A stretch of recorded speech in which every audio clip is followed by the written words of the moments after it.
Good Friday morning, everybody. This is Kirk Spano doing a little investing 2020s. And this morning I published the macro dashes a day late. That's after missing a week. But I thought it was important that we really clarify what is driving the stock market and why it's so important that we get this right. Now, if you remember, there was this little generation called the baby boomers, and they drove really everything in the economy for the better part of 50 years. And that's coming to an end. Why? Because people die, and the boomers are getting older. The last ones will be retiring soon, and that means they won't be earning money to invest in the stock market. It also means that they will gradually take some of that money out of the stock market, although those who are invested versus those who aren't, those who are invested are doing pretty well, so they don't have to take a lot out as it relates to their overall net worth. The average retirement withdrawal is about 5% of net worth. So if the stock market rises more than 5%, the millennials, the boomers, are still accumulating wealth, albeit at a much slower pace. The millennials, on the other hand, are coming into their own right now. And I don't know if you've read this quickly because I just put it out, but if you haven't, it's important to realize something. The baby boomers are no longer putting the most money into the stock market. Again, that's because they're starting to retire. The millennials have caught them. And the Xers are actually in a dead heat, despite not being a very large generation. My latchkey kids, my compatriots in the latchkey generation, are just doing a pretty good job of moving up the corporate ladder, or business ladder, and saving a lot of money. Because we did start late, we're trying to catch up. The millennials, on the other hand, are starting early. That puts compound savings on their side. So you really have three generations, the boomers, the Xers, and the millennials, who are putting in roughly equal parts to the stock market right at this second. Now, the boomer share is going to fall off, and that's going to be taken up by the Xers and the millennials, but eventually the millennials will pass the Xers because there's so many more millennials than there are Xers. And at some point, the Xers' incomes stop increasing as they get to within about 5 years of retirement. Now, there's not a lot of us within 5 years of retirement, but that's coming later this decade. So as we take a look at the stock market, one of the things that we should keep in mind is that money moves asset prices, basic supply and demand. So what the millennials like is what's going to win. And that's really the summary of what I'll quickly buzz through today. Something that boomers should keep in mind is that really you have been an emotionally driven generation in general. However, it's been even worse with the stock market. The boomers have made some horrible selling decisions during the dot-com crash and during the financial crisis. Very emotionally driven sales. And that gets worse as you get older. So now that you're towards retirement or in retirement, the boomers have got to hear this. You have to make some tactical asset allocation shifts before you're forced to. It's sort of like the whole idea of borrowing from a bank. A bank never lends to people who really need the money. They lend to people who are just asking for it at the right time. So if you were going to borrow money to build real estate or anything else really, the best time to borrow that money is when you don't really need it. Just when the terms are in your favor. Well, right now, the stock market terms are in your favor two different ways. The first way is that valuations are very high, and that we know the Fed's about to taper, and we've seen the market get jittery since September. 5% down in September, basically making that money back in October, but now suddenly we're jittery again. And I think you just have to get over FOMO and decide, okay, what is the appropriate asset allocation for me now and after the next correction? And I've told you that if you're very conservative, you ought to be around half in cash. And you should have spent the last 6 months working your way in that direction. Now, the ideal way is just to sell options and collect dividends and let that happen naturally over a longer period of time, over a full cycle. It's basically what Warren Buffett does. He really does sell puts, and he collects his dividends, and he just lets them sit there, along with the cash flow from his businesses. And you as an investor should think of that as, well, if I'm working, that's the cash flow from my business, plus dividends, plus premiums generated by selling puts. And the reason you sell puts is the same reason you buy stocks, because the stock market generally goes up about 80% of the time. A lot of puts expire. Or if you're doing it right, and I think that we are, we've only had 2 real stinkers in a year. Even if your puts get put to you, you're getting a pretty good price. And ultimately, price matters. There was an MIT study that covered all the freak out events the older investors go through. It's mainly men, middle-aged and older, who are married. And I can empathize with that, because as an investment advisor, I have to try to really understand each client's risk tolerance, which is harder than hell, because people's risk tolerance changes based on how the market is doing. One day they're like, I'm a pretty aggressive investor, then the market goes down, well, I really don't want to be this aggressive. And that falls into the whole idea of strategic investing versus tactical investing. Strategically, you should always gravitate towards a certain point. Tactically, you may go above or below that, depending on the circumstances. But your tactical trades shouldn't be emotionally driven by a price move in the market. They should be based on valuations, and to a lesser extent, technical factors, because ultimately, there's always reversion to mean. That's why the phrase exists. And sure, mean can be in a different spot if you calculate it correctly versus the population. And right now, the mean for the stock market valuation is a little higher than it normally would be because of low interest rates. But if inflation is a thing, long-term or short-term, or just in people's perception, interest rates will go up a bit, which will lower valuations a bit. You've seen my chart on the S&P 500. I thought this decade would be choppy, and I think there'd be a massive bull market in the 2030s. I've also talked about the idea of bifurcation, that the winners and the losers are going to really get separated out this decade. That at some point, the zombie hunting will begin in earnest, and we'll start killing the zombies and replacing them in the S&P 500 with companies today that are at $1, $2, $3, $4, $5, $10 billion. In one case, one of our companies is $28 billion, but not in the S&P 500 yet. And as soon as it puts together a couple of years of profits, it will be in the S&P 500. Between now and then, people are going to bid that stock up. It's in their DNA. So we should be buying that stock on every pullback because it's one of our platform companies. It's in the right space, one of the right spaces.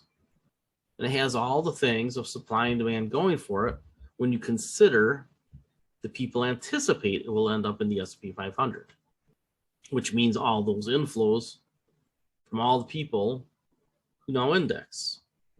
So continuing to invest in companies that you expect to end up on the S&P 500 someday is a spectacular strategy. Mid caps have crushed large caps for 20 years. It's not going to change because there's a magnet pulling them up.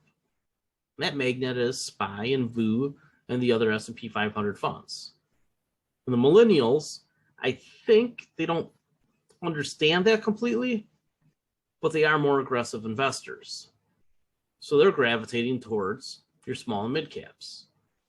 They even like a penny stock here and there. And I actually found an 8-cent penny stock. I think I'm actually going to invest in it. So I'll talk about that over at Fundamental Trends. Because we don't do penny stocks on Seeking Alpha because they don't like that. And really, most penny stocks are junk. Literally worth pennies because they're worth pennies. But I found one that I looked at and I went through the filings just because of the way that the searching went. It went from here to here to here to here. And I was like, holy cow, this is an actual hidden investment with really big money people involved. This 8-cent stock, I think, is going to be in the dollars at some point. So again, I'll throw that up at Fundamental Trends over the weekend, or maybe next week after I buy some.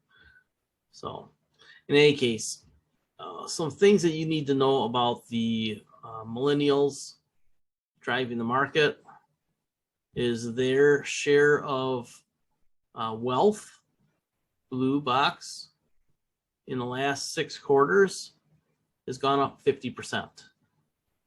Everybody gained wealth, but as a percentage to where they started to where they ended, the millennials did the best.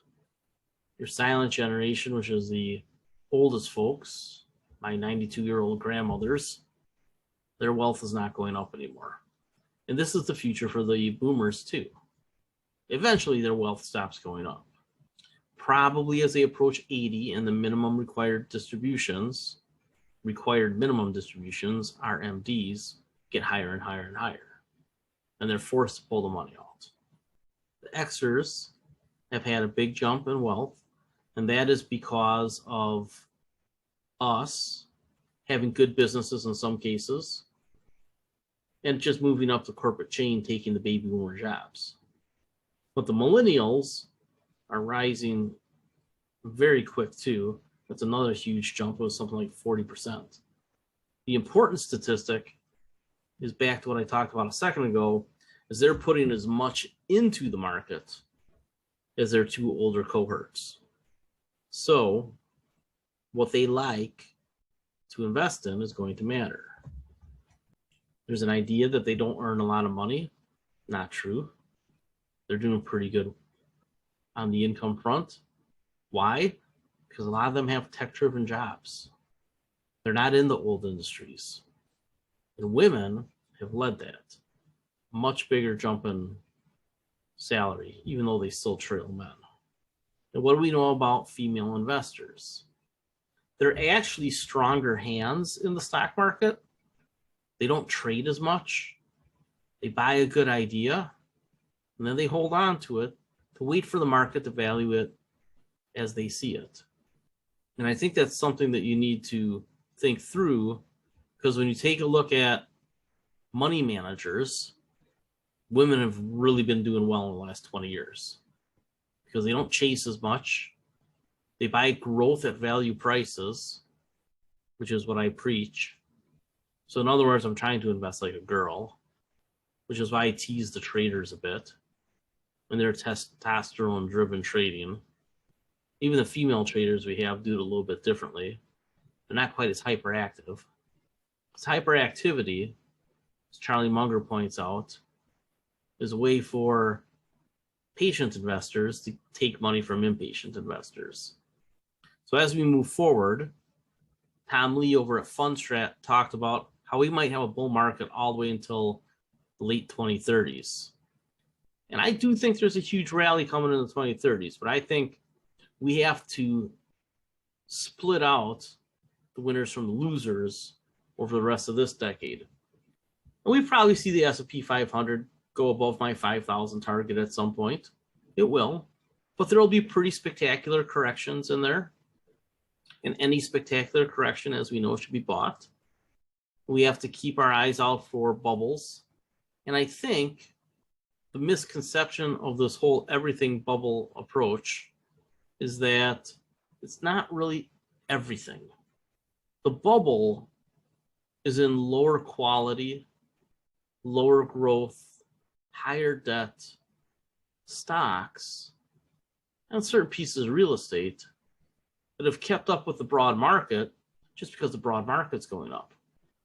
So what I'm saying is that in an age where QE might be less, although I think it comes and goes, eventually the lower quality, lower growth, higher debt doesn't keep up anymore. And we're at the front edge of that bifurcation. Both Kathy Wood and Tom Lee are saying you better pay attention to the millennials because they're going to drive this market. And if they're the ones putting the money into the market, and frankly, the Xers generally agree with them on the themes, not 80 or 90% agree, but there's still a lot of old man wannabes in the Xer generation. But I'd say the majority of us invest like the millennials. We like the same things. We want to see the same outcomes in the world. We want to see less wealth inequality while we get wealthy. I think that'd be the best way to put it. But what we invest in is technology. That's really broad here. So think AI, IoT, which we talked about after CES last year, AR, VR, platform companies, and niche products. They love DeFi and crypto. It's not going to go away. It's just going to change its nature a little bit. Clean energy, space, biotech, streaming, online gambling. Any of these ring a bell to the portfolios that I've been trying to get you to build? What do the millennials hate? Fossil fuels and everything related. Dirty industry. Banks. Wireline telecommunications. Old staples brands. Department stores. Cereal. I threw that in there because it's interesting to me because I've been just kind of watching how it works. They don't like cereal. It's weird to me, but true. But sometimes they still eat it for dinner. Don't ask me why. And there's an example of how important the millennials are out there. The apes from Reddit. Did that video on that a few weeks ago. Should listen to it again if you haven't. The apes were the millennial traders. They're not day trading. They're accumulating positions and blowing them up. They're using call options and margin to do it, which means there will be spectacular crashes along the way. Because once something gets way beyond its rational valuation, time fixes things. We know that from all certain aspects of life, including with relationships sometimes. Financial Times just had an article in there that discussed all of this, and it's all the things that I've been talking about. So I linked that in there. You need a free account. The apes are so powerful now that they have taken on multi-billion-dollar hedge funds with GameStop and AMC. And what's interesting is that the hedge funds are right about the valuations of AMC and GameStop. GameStop should not be over $100. I think it probably should be $30 or $40. AMC is a artificial resuscitation candidate. The millennials gave them money in a secondary offering that they shouldn't have, but apparently they like the movies enough and they hate the hedge funds enough. They're like, you know what? We're just going to start buying the stock. We're not going to sell it. They're not going to scare us out. We're even going to transfer our holdings away from traditional brokerages over to ComputerShare and have it as a direct holding so that nobody can short it. Now, what they don't realize is that you don't really have to move your stock away from a brokerage. They'll all allow you to not have your shares be shorted. No, these Reddit apes don't trust them. Fair enough. We always see the numbers of naked shorts that are out there.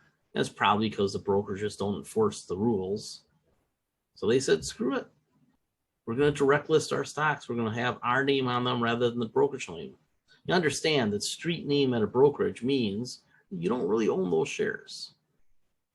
You have rights to the shares the brokerage owns, which they may be loaning out to shorts. So if you were truly a buy and hold investor, you would take your stocks out of street name with the idea, I'm just going to die with this. Or when I do get ready to sell, it's not going to be in a hurry and I can transfer it back. Or I can make the trade through a transfer agent and pay a little extra. All sorts of mechanics at work there.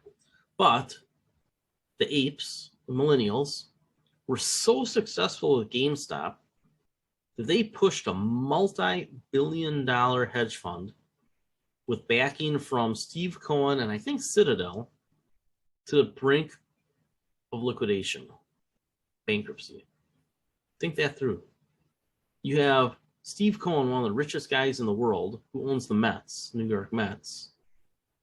One of his proteges' funds, also backed almost positive by Citadel, pushing back on that to the point where GameStop is still really high, and they're waiting for something called MOAS. To me, MOAS was something different in college. MOAS to them is mother of all short squeezes. And I don't think they're going to get it. I think what's going to happen is they're kind of both going to wait each other out. I think a lot of these millennials are going to still own that stock when it's down to 200 or 100. But I don't think the decline in the stock price is going to be fast enough to save these hedge funds either. They're just going to very slowly stare at each other in the face and allow the stock to gradually get to whatever its equilibrium price is. And interestingly, to me, I wrote articles about this. I'm going to do a whole article on GameStop. I wrote articles on GameStop. I'm going to write the third article in apparently what is a series, trilogy, right? Everybody loves a trilogy. That's what sells. But their business model is actually pretty interesting now. It's what I said, and it's going to start incorporating NFTs, which you've heard me talking about for a year now. In any case, the apes are the new Occupy Wall Street. So all the things that you hate about the financial industry, they hate too. And now they're using chat rooms on Reddit, Discord, a little bit of Twitter and StockTwits to gang up on certain hedge funds. I have no idea why they picked GameStop and AMC. I haven't delved into it to see what was that first viral post. But this is very similar to Occupy Wall Street. They're just using their money and their collective ability to unmanipulate or remanipulate or demanipulate or, I don't know, somehow manipulate these stocks. So you never want to be against them. It'd be an expensive battle on the short side or the long side. Because again, what they love is going to tend to do better than what they hate. Doesn't mean you can't own some things down here. I own some pipelines. I own Amidas. I own New Fortress. But remember, all of the fossil fuel investments I have are backdoor plays on clean energy, hydrogen, carbon capture, things like that. I don't own any pure drillers or miners anymore. Haven't for a while. It's not because you can't trade them and make a buck. It's because I have a very simple philosophy about how I trade. And I actually, did anybody catch what I posted on Twitter about my trading philosophy? And I'm going to add it to one of the articles. I have a simple trading approach. Never go long a shit company. Never go short a great company. Ignore everything in the middle. I go long great companies that can be great, and I short shit companies. That is simpler and safer. I know some of you try to trade both directions of a particular stock, but I would ask you, why ever take the short side against a great company? I get selling at the top. I get trimming, taking out profits. But in a pair trading world, why would you ever short Apple? If you think the conditions are right for Apple to go down, that means the conditions are right for a lot of other crappier companies to go down. Bet against one of the crappier companies. Use a pair trade philosophy. Bet Apple up when you think it's time for Apple to go up, and bet the downside against the pair. Whatever you think the pair stock holding is. How do you like Lynn Alden, Carter Phipps? They're all over this simple trading philosophy. It's the right way to do things. And even if you've had a lot of success in the short run during the QE era, I'm just going to tell you one more time. Even though QE is probably on and off forever, you have to be careful of what you rely on. You have to understand that they always comes when things change a little bit. Because even if you have the right investing barbell, and I intend to be about 80% on this side, that's my strategic asset allocation, 20% on this side. And if you really love crypto, maybe go 60-40. That's the long-term strategic asset allocation. That's what I gravitate towards. And right now, I'm not anywhere close to 80-20. I'm more like 50-10, 40% in cash. And some of that is, holding puts. They're out of the money. So currently holding extra cash again. If there's ever another stock market correction, I'll get back to that 80-20. Just remember, if you love something like sovereigns, central banks, to be fickle. That's why I don't go as high on crypto as the super crypto bulls go. That was the point here. So I don't want to tell a millennial who's made $1 million or $2 million in crypto when I know a few of them, you really shouldn't have that much in crypto. How do you tell somebody that who made life-changing money? But the reality is they probably should make a strategic shift in their asset allocation. The same way that the boomers who are sitting on wealth that they don't want to lose should be making tactical asset allocation adjustments within the framework of their strategic asset allocation. One of our subscribers I consult with, and he has a strategic asset allocation he has laid out, and I still owe him a new one because I don't quite agree with it. Although I will say he's a really good option seller. But that's what all of you need to do. What is your strategic long-term asset allocation? To me, it's 80-20 based on that barbell. But again, if you really love crypto, and it's hard for me to argue against it given that it just goes up, maybe 60-40 is the right way to go. And if you're mostly in crypto, you better be careful because the declines are going to be epic. And I'm just throwing this warning out at the end with otherwise slightly different discussion, but it's based on the millennials. I know millennials will hear this. The way that the futures market is being incorporated into cryptocurrency is dangerous. If you've paid attention to USO or any really of the futures-based commodity ETFs and ETNs, what you see is that there's massive tracking error and the markets get disrupted. It's why oil could go below zero last year. How the hell does oil go below zero? It's because they completely screwed up that market with futures. And sure, you can trade it, and futures have a legitimate role, but it's been turned into casino gambling over the last 20 years. When I started my career, it wasn't what it is now. It's gambling now. And I've told you about the trading seminars I've been to where the smartest people in the world who were fundamental analysts and executives couldn't get 30 people in a room, but you could pack 1,000 people into a room to learn about futures and options and cryptocurrency. We are entering a phase in cryptocurrency where I don't know how high we can potentially see a blow off top, but ultimately, I'm telling you, you're going to see a 50 to 99% crash in virtually every cryptocurrency out there. Bitcoin and Ethereum will be closer to 50%. And a lot of the other shit cryptocurrencies, which is like 99% of them, are going to drop 99%. And if they were stocks, they'd go out of business. So be very careful in your cryptocurrency. Don't just chase it because it's going up.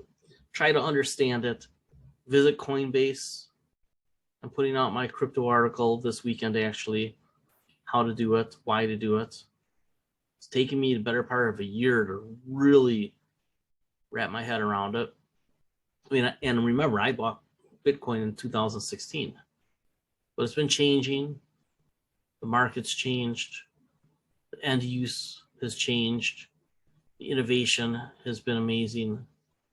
Ethereum NFTs, I think, are a bigger deal than Bitcoin.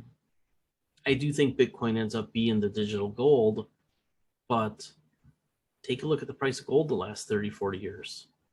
Kind of round tripped. Then had a rally, then round tripped. At some point, we gravitate closer and closer to equilibrium on what Bitcoin is really worth. And the futures market is screwing it up with it's distorting price discovery. So be very careful with these new Bitcoin ETFs. I don't think it's going to turn out well for a lot of people who chase. Ethereum, on the other hand, tell you what, I'm buying the dips on that one for all the reasons I've talked about. All right, no questions today. I actually had the Hulk yesterday. We went to the museum yesterday, and he was interested in that stuff for 3.5 hours. I mean, that's some really funny videos of him talking to the exhibits. But I'm a little worn out right now. I need a haircut because I'm getting fluffy, so I'm going to run.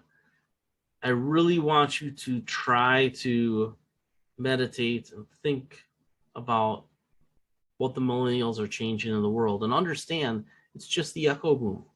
This is the echo boom playing out. So all the things that the boomers liked, they pushed up. The millennials are going to do the same thing. And the creative destruction will be there. And the hate stocks will be there. The things that get thrown out will be there. Just like happened under the boomers during their 40, 50-year run. This is the millennials market now. And if you fight it, you won't have to worry about MOAS. You'll have to worry about losing YOAS. All right. Have a great weekend, everybody.